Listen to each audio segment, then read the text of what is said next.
ஓம் தத்புருஷாய வித்மஹே வக்ரதுண்டாய தீமஹி தன்னோ தந்தி பிரசோதயாத். ஓம் நம சிவாய. ஓம் ஆதித்யாய சோமாய மங்களாய புதாயச்ச குரு சுக்ர சனிப்பயச்ச ராகு கேதுவே நமக. அனைவருக்கும் வணக்கம். நான் ஜோதிடர் தேன்மொழி, பொள்ளாச்சியிலிருந்து, கோவை மாவட்டம்.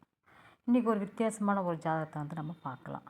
இந்த ஜாதகர் வந்து பார்த்திங்கன்னா, அதாவது இவர் பிறந்த 1 வருடம் 2 மாதங்கள் அல்லது 3 மாதங்களுக்குள்ளே பார்த்திங்கன்னா இவருடைய தந்தை வந்து இறந்துட்டாங்க.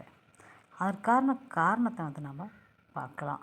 இந்த ஜாதகர் மே மாதம் 7ஆம் தேதி 1998 வருஷம் 3:55 விடிய காலையில் ஈரோடு மாவட்டத்தில் வந்து பிறந்திருக்கார், தமிழ்நாடு. சரிங்களா? அப்போது இவர் பிறந்த உடனே 1 வருஷம் இருக்கிறப்போ சந்தோஷமாக தான் இருந்தாங்க. அப்போது இவருக்கு வந்து பார்த்திங்கன்னா சூரிய திசை நடந்துட்டுருக்கு. இந்த சூரிய திசை தந்தைக்கு நல்லதான்னு பார்த்தா தந்தை காரகத்துவமாக இருக்கிற சூரிய பகவான் லக்னத்தில் 2ஆம் இடத்துல அமர்பெற்றுக்கு 22 டிகிரியில், பக்கத்துலேயே செவ்வாய் பகவான் 23 டிகிரியில் இருக்குது. இப்போ தந்தையோட ஸ்தானம் இன்னும் எது பார்க்கலாம். தந்தையோட ஸ்தானம் வந்து பார்த்திங்களா லக்னத்துக்கு 9ஆம் இடம் பார்க்குறப்போ விருட்சிகமாக வருதுங்க. விருச்சிகத்தில் லக்னமாக போடுறப்போ லக்னாதிபதி லக்னத்துக்கு 6ஆம் இடத்துல போய், அதாவது பகைவர் ஸ்தானத்தில் போய் உட்காந்துருச்சு. அப்போ இவர் தான் பிரச்சனை தேடி போகிறாருன்னு காமிக்குதுங்க. 10ஆம் அதிபதி கர்மஸ்தானாதிபதியும் என்ன செஞ்சிட்டாருன்னா அந்த செவ்வாய் கூட இணைவு பெற்று 6ல் போய் இருக்கார்.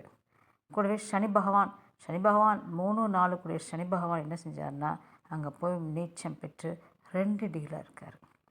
அப்போ இந்த இடத்துக்கு 6ஆம் இடத்துக்கு குரு பார்வையோ வேறு எந்த ஒரு பார்வைகளும் கிடையாது. சரிங்களா? இருந்தாலும் கூட வந்து பார்த்திங்கன்னா சந்திர பகவான் 1 டிகிரியில் இருந்து இருக்கார். அதுவும் பௌர்ணமிக்கு முன்னாடி, பௌர்ணமி ஆகலை, பௌர்ணமி 2 நாட்களில் 3 நாட்களில் ஆகிடும், அதுக்கு முன்னாடி அப்படிங்கிற அமைப்பில் இருக்குது. அப்படி இருக்கும்போதும் கூட பௌர்ணமி வெளிச்சம் அருகில் இருக்கக்கூடிய சூரிய பகவானால் அந்த 9ஆம் அதிபதியை வந்து நன்மை செய்யாத அமைப்பில் தான் இருக்குது. ஏன்னா இந்த விருச்சிக லக்னத்துக்கு 9ஆம் இட அதிபதி யாருன்னு கேட்டிங்கன்னா பாதகாதிபதியாக வர்றாரு. அப்புறம் அவருடைய சுபத்துவம் பற்றால் என்னாகும், இன்னும் பிரச்சனையாகும். அப்போ அந்த பௌர்ணமி ஒளி பட்டாலும் கூட அந்த 6ஆம் இடம் வந்து பார்த்திங்கன்னா சுபிட்சம் ஆகலை. அப்போ 22 டிகிரியில் கர்மாதிபதி கூட லக்னாதிபதி பார்த்திங்கன்னா 23 1 டிகிரி வித்தியாசத்தில் சூரியனை வந்து என்ன செஞ்சிட்டாரு, அஸ்தமனம் பண்ணிட்டார். அங்கே சனியும் நீச்சம். சரிங்களா? அதனால் இவர் ஹார்ட் அட்டாக்கில் வந்து பார்த்திங்கன்னா சூரிய திசையிலேயே இறந்துட்டார். இந்த பையன், அதாவது இந்த குழந்தையாக இருக்கிறப்பவே 1 வருஷத்தை 3 மாதத்துக்குள்ளேயே இவர் தந்தை வந்து இறந்துட்டார். இப்போது இந்த மாதிரி இவரை வளர்த்தவர் பார்த்திங்கன்னா அப்பாவுடைய அம்மா அப்பா, அதாவது தாத்தா பாட்டிகள் தான், அப்பா வழி தாத்தா பாட்டிகள் தான் இவரை வளர்த்தாங்க.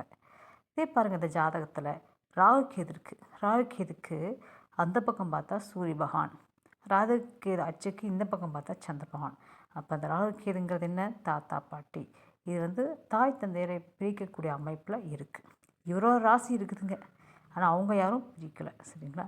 அப்போ இந்த குழந்தை வந்து தாத்தா பாட்டி கிட்ட தான் வளரணும் அப்படிங்கிற அமைப்பு கொண்டு வந்திருக்கு. அதனால் இவரை வந்து தாத்தாவும் பாட்டி தான் வளர்க்குறாங்க. நன்றி, வாழ்த்துக்கள், வாழ்க வளமுடன். யாராவது எங்களோட ஜோதிட ஆலோசனை பெறணுன்னா 6381538120 அப்படிங்கிற நம்பருக்கு கான்டாக்ட் பண்ணி கேளுங்க. நான் சேவை கட்டணம் தான். ரொம்ப நன்றிங்க, வாழ்த்துக்கள், வாழ்க வளமுடன்.